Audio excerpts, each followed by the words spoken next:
Good day, everyone. After presenting at the BACCN conference, this workshop was well received and timely that I felt that I should record this session for those who could maybe not attend the BACCN conference or maybe missed it while attending other concurrent sessions. So I'd like to start with a question.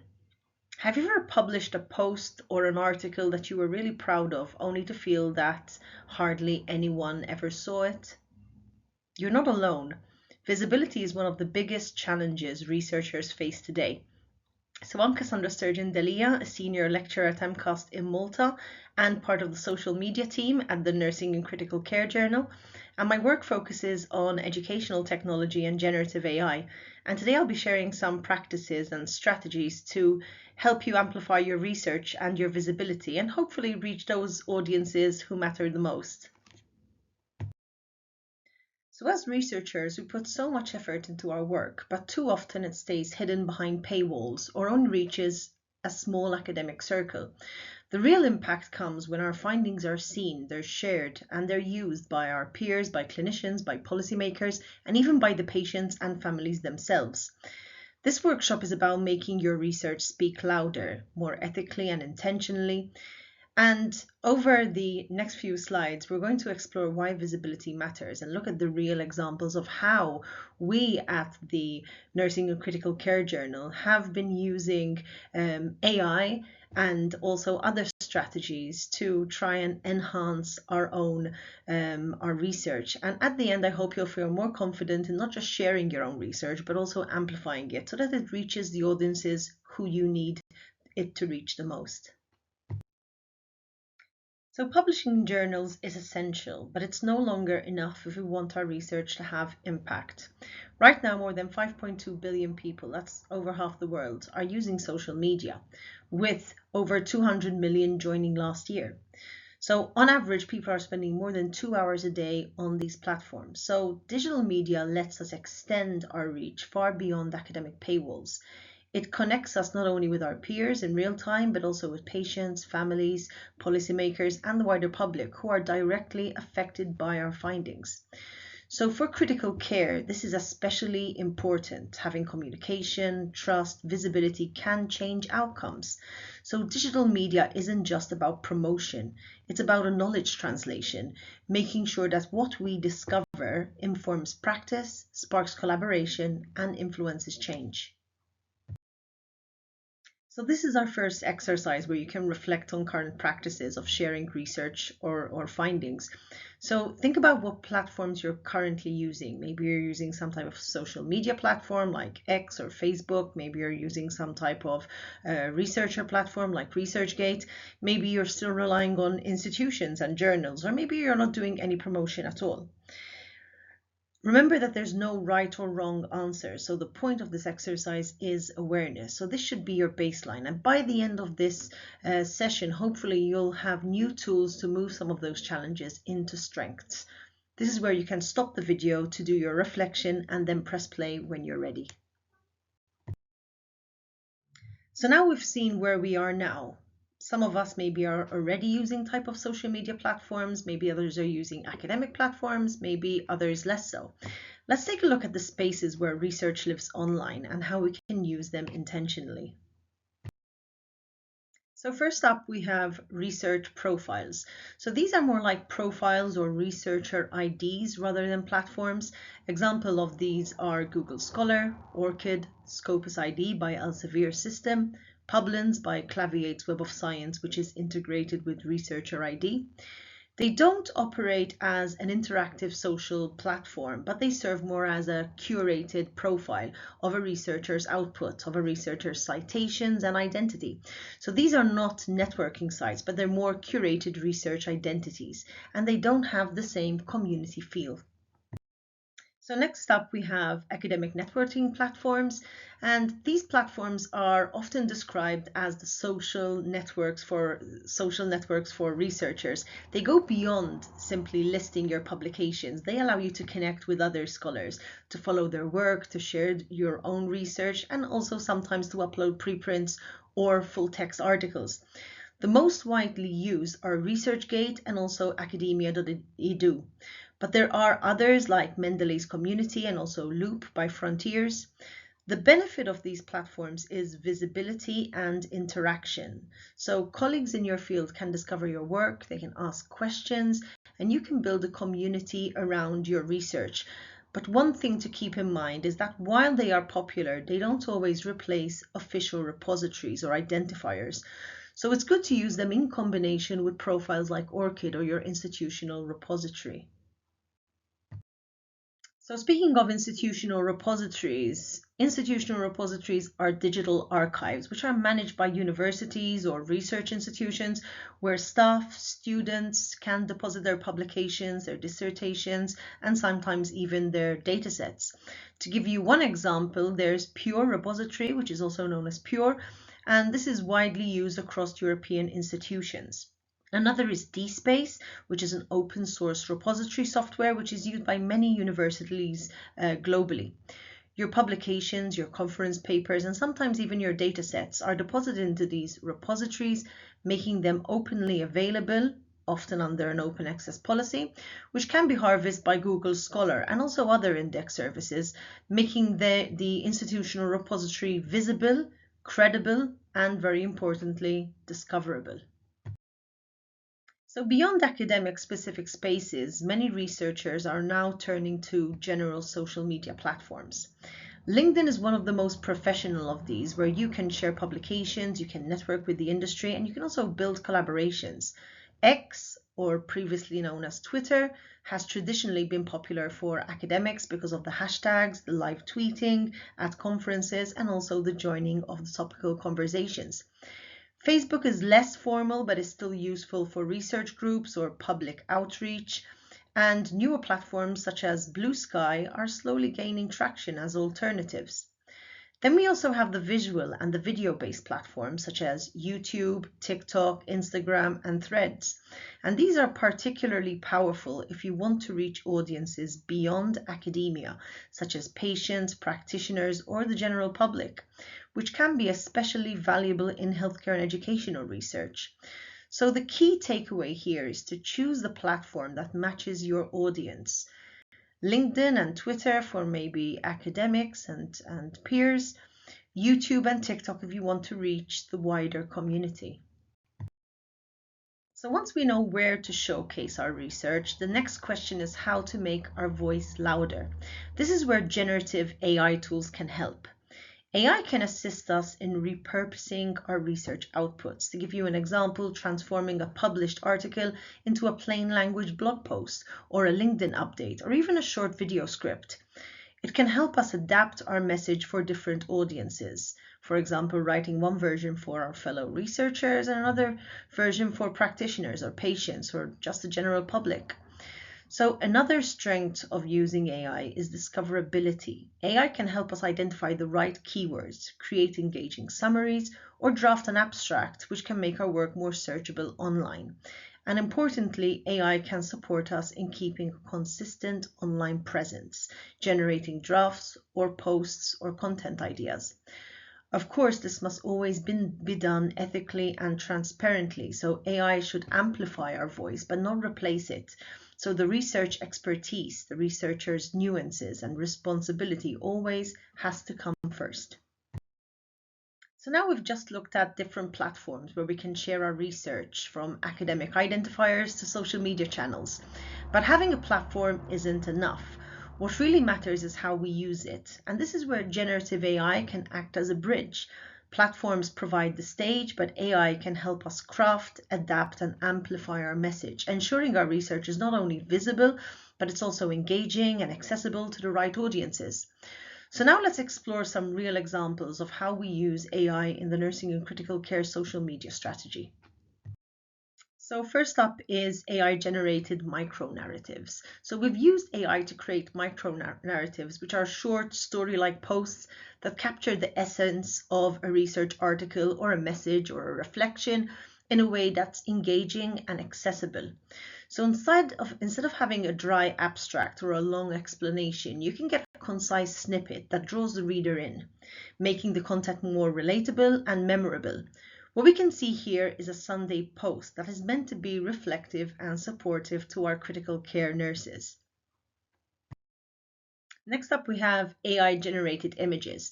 So we've also experimented with using AI generated images, which act as a visual hook that grabs the attention as someone is scrolling online. The advantage of these is that we can tailor them to the content, whether it's professional, reflective, or patient friendly. We're always mindful about ethics and accuracy, especially in healthcare settings. So checking and double checking your content does go a long way. So infographics are one of the most powerful ways to share research. Using AI, we've created infographic drafts that quickly summarize findings and make them visibly appealing. These posts are especially shareable and also help broaden the reach of research to non-academic audiences. So for podcasts, we've taken a different approach. Instead of recording our own voices, we've experimented with using AI-generated voices. The process is simple. We provide prompts or upload text, for example, a summary of a new research article, or for this example, a podcast information on a special issue. And the AI generates a natural sounding voice recording. This has a few advantages. First, it saves time. There's no need for recording studios, no need for editing software or multiple takes. Second, it allows us to quickly create consistent professional sounding content that can be shared across platforms. So importantly, AI generated voices make it possible to scale. So one research article can be turned into a narrated audio snippet within minutes. And this is especially useful when you want to keep content fresh and frequent without placing extra workload on the researchers. So of course, transparency does matter. We make it clear when the voice is AI generated so that audiences know the difference. And the role of the social media team then becomes more about providing the substance and the prompts while the AI handles delivery. Let's take a quick listen to what an AI generated podcast would sound like. Hey everyone, welcome to another deep dive. We love to take these deep dives on all kinds of fascinating topics, and today we're going to be looking at something maybe a little unexpected. We're talking about environmental sustainability in critical care. Right. It's not the first thing you think about when you think about, Yeah. the ICU, right, or the ER, but it turns out that caring for the planet is really closely tied to caring for patients. It is, yeah. Especially those who are, really, really sick. Absolutely. So our guide for this journey is Nursing in Critical Care, Volume 30, Issue 1. So as you can hear, it's an easy listen. It's short, it's clear, it's conversational. That makes it ideal for diverse audiences. So practitioners who want a quick update, families who want to understand more, and even patients themselves. It's a format that really helps research travel beyond the academic journal and into everyday understanding.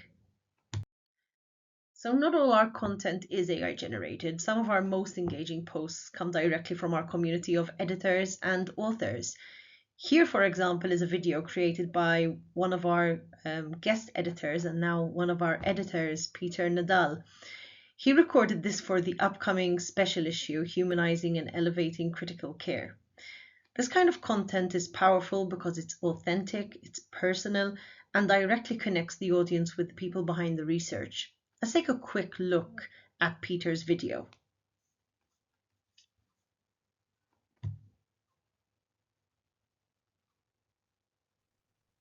Dear friends and colleagues, hello. This is Peter Neidal from University Hospital of Schleswig-Holstein. I've got the pleasure and honor, together with Anne-Sophie Ramelet from Switzerland, to co-edit a special issue in Nursing in Critical Care. It's about family-centered care, humanizing and elevating critical care, the power of families. We invite you to submit your papers to this amazing issue of family-centered care. We already received a lot of brilliant manuscripts, randomized controlled trials, systematic reviews, case reports, ethical dilemmas about family-centered care. There are a lot of questions how to integrate families in critical care.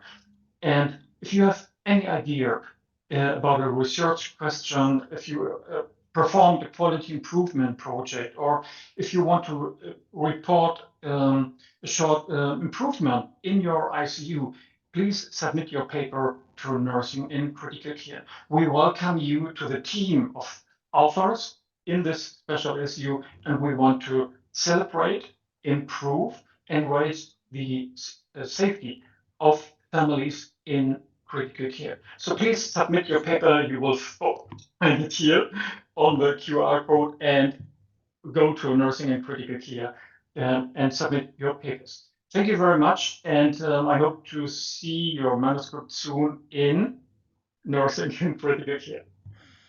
So, I'd like to thank Peter, first of all, for allowing me to share this. So this was a great example of how a video can bring both the research and the people behind it to life. So unlike AI-generated content, this shows how the personal voice of a colleague can add authenticity and connection. So now it's your turn to try. So we can use this mock research finding, which says families who receive structured daily communication updates from ICU staff reported 40% less anxiety and stress. And I want you to take some time to try and come up with a draft on an AI platform, any AI platform that you'd like, and turn this finding into a post. Now you can choose who you want to target as an audience. So if you're going to be using AI to create a post for LinkedIn, here your audience is going to be colleagues or peers. If you're going to be using the platform Facebook to place your AI generated message, then the message needs to reach ICU families in a clear and supportive language. So spend a couple of minutes drafting your prompt and then turn and look at really what you've wrote. And I want you to notice how even the small differences in your prompt might generate a different type of AI output. To give you an example, if you ask it to be professional and evidence-based versus empathetic and supportive, your audience is meant to be different. So this activity is about learning how to guide AI to match your audience. It's not about letting it replace your voice. So press pause and try the exercise, and then press play when you are ready.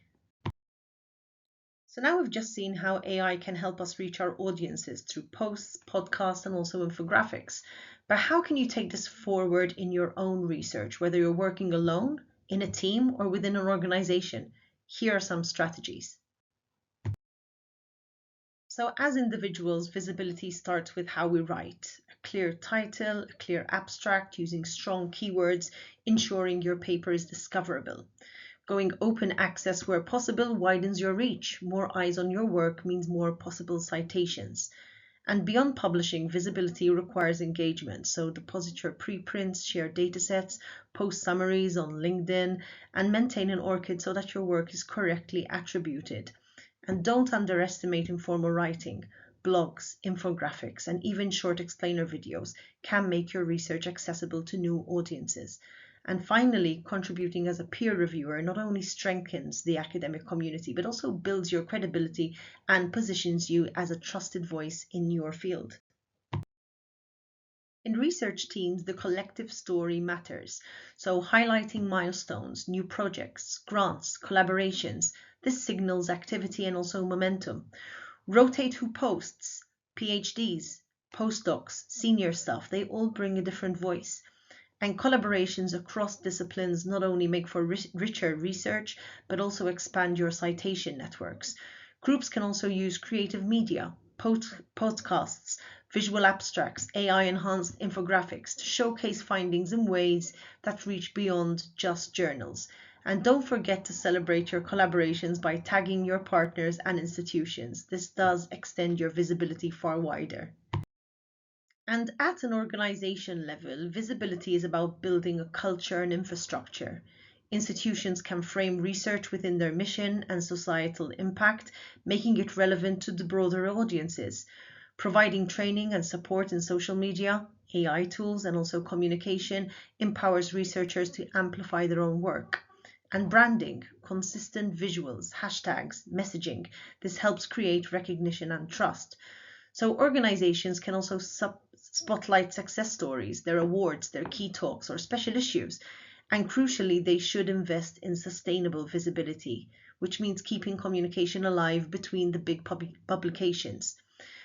So ultimately, visibility isn't a one-off post, it's a habit. Whether you're publishing alone, collaborating in a group, or working within an institution, it's about the small, consistent actions that can significantly amplify your research impact. So as we wrap up, I want to leave you with this simple formula. Visibility is all about reach, relevance, and responsibility. Reach is about making sure that your work gets seen. Relevance is tailoring your message to the right audience. And responsibility is about staying ethical, accurate, and intentional in what we share. So my challenge to you is this. Pick just one post idea that we've spoken about, whether it's a LinkedIn for peers or a Facebook post for ICU families, or even an infographic image, and try it in the next week. So small, consistent action builds visibility over time. So stay visible, stay ethical, and stay intentional. So thank you for your time and engagement. I'd love to continue this conversation beyond this post. And whether it's about using AI, social media, or strategies for visibility, feel free to contact me on LinkedIn or drop me an email. And if you do try one of these posts, I'd like to hear about it. And before we close, I'd like to invite you to stay connected with the Nursing and Critical Care Journal.